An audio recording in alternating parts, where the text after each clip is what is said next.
senang banget kita bisa ketemu lagi dalam saat teduh bareng yuk.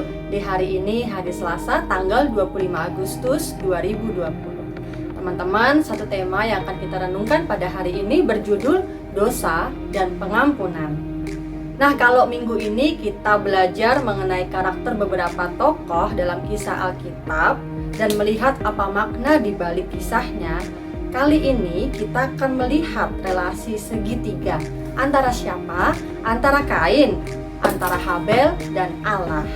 Nah, kisah ini sering banget kita dengar ya guys, sejak kita sekolah minggu. Karena ini adalah kisah klasik setelah orang tua mereka, yaitu Adam dan Hawa. Nah, singkat kata, Kain dan Habel adalah anaknya Adam dan Hawa.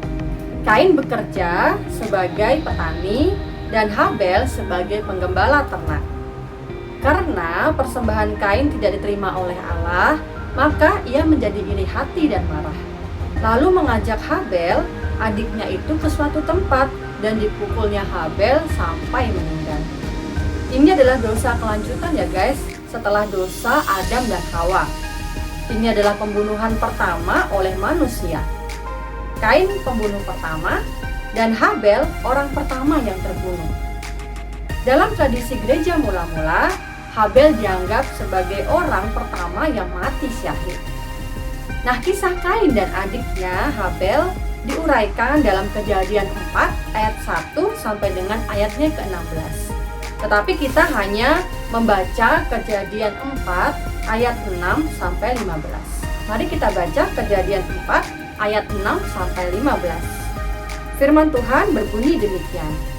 Firman Tuhan kepada Kain, "Mengapa hatimu panas dan mukamu muram? Apakah mukamu tidak akan berseri jika engkau berbuat baik? Tetapi jika engkau tidak berbuat baik, dosa sudah mengintip di depan pintu. Ia sangat menggoda engkau, tetapi engkau harus berkuasa atasnya." Kata Kain kepada Habel adiknya, "Marilah kita pergi ke padang." Ketika mereka ada di padang, tiba-tiba Kain memukul Habel adiknya itu, lalu membunuh dia.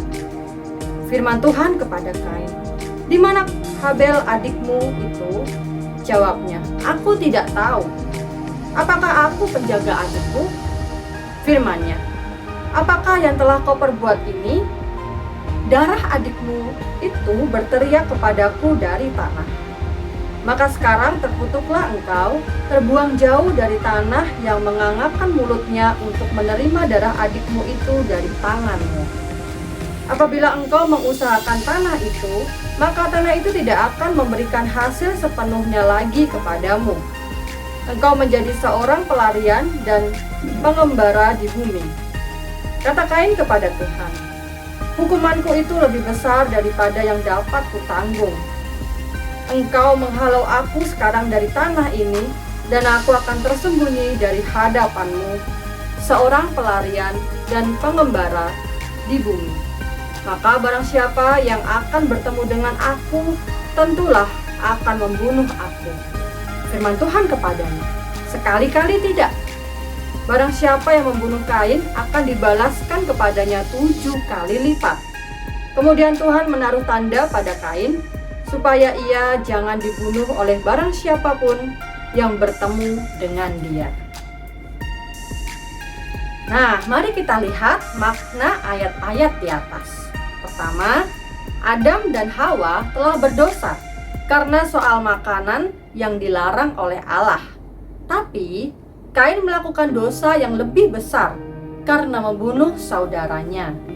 Kedua, Adam dan Hawa digoda oleh iblis. Tetapi pada Kain sudah ada unsur bibit dosa dalam dirinya. Ketiga, Adam dan Hawa ketakutan kepada Allah setelah berbuat dosa. Kain malah sepertinya cuek, mencoba berdalih. Ucapan Kain menjadi sangat terkenal sebagai bantahan kepada Allah. Di ayat ke-9 dikatakan, "Apakah aku penjaga adikku?" katanya. Nah, keempat teman-teman, Adam dan Hawa mendapat pengampunan dari Allah. Walau diusir dari Taman Eden, tapi disuruh mengelola bumi, tanah, dan segala sesuatu yang ada di atasnya. Tetapi kepada Kain, Allah mengusirnya, tapi juga melindunginya, memberinya tanda agar ia tidak dibunuh. Kata Allah di ayat ke-15, barang siapa yang membunuh Kain akan dibalaskan kepadanya 7 kali lipat. Dari keempat perbandingan Adam, Hawa, dan Kain, manusia memang terjerat ke dalam dosa demi dosa, teman-teman. Allah sudah memperhatikan Kain sejak awal. Katanya di ayat ke-7, jika engkau tidak berbuat baik, dosa sudah mengintip di depan pintu. Maka kisah ini menunjukkan bahwa 1. Manusia pada dasarnya potensial berbuat dosa ya. Kedua, Allah selalu mengingatkan kita akan dosa sebagaimana Allah mengingatkan Adam, Hawa, dan mengingatkan Kain. Ketiga, Allah mengampuni jika kita menyesali dosa. Lalu, apa perbandingan antara kematian Habel dengan kematian Yesus? Dalam kitab surat Ibrani disebutkan bahwa darah Habel menuntut pembalasan, dan karenanya ada kutuk dan tanda pada Kain saat ia pergi ke pembuangan. Tapi darah pemercikan Yesus lebih kuat karena menuntut belas kasihan.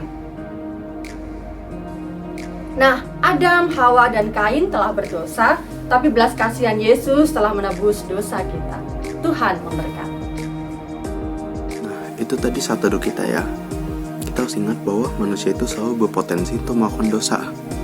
Nah, tapi kita tidak perlu takut karena Allah akan selalu mengingatkan kita akan dosa. Jika kita tetap melakukan dosa, maka berdoalah dan minta pengampunan, karena Allah akan selalu mengampuni orang yang benar-benar menyesali dosa-dosanya. Nah, untuk menutup saat teduh kita, mari kita berdoa. Tuhan, terima kasih ya Tuhan, kami sudah mendengarkan saat teduh kami ya Tuhan.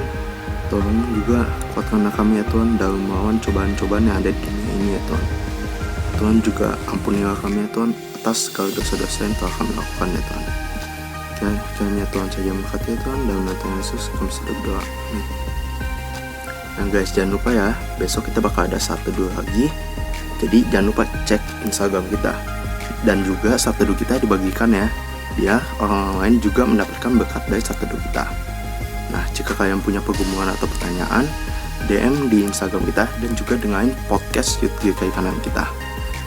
Nah, hari Sabtu jam 7 juga kita bakal ada Youth Fellowship. Nanti linknya bahkan dibagikan melalui line atau WA teman-teman. Oke, sampai situ aja. Tuhan Yesus memberkati. Sampai jumpa guys.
Selamat datang di obrolan santuy anak milenial. Masih bingung sih Ci, anxiety itu gimana?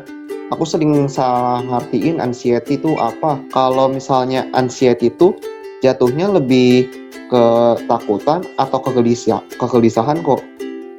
Ya, kalau anxiety sih sebenarnya lebih ke arah satu perasaan tidak aman ya.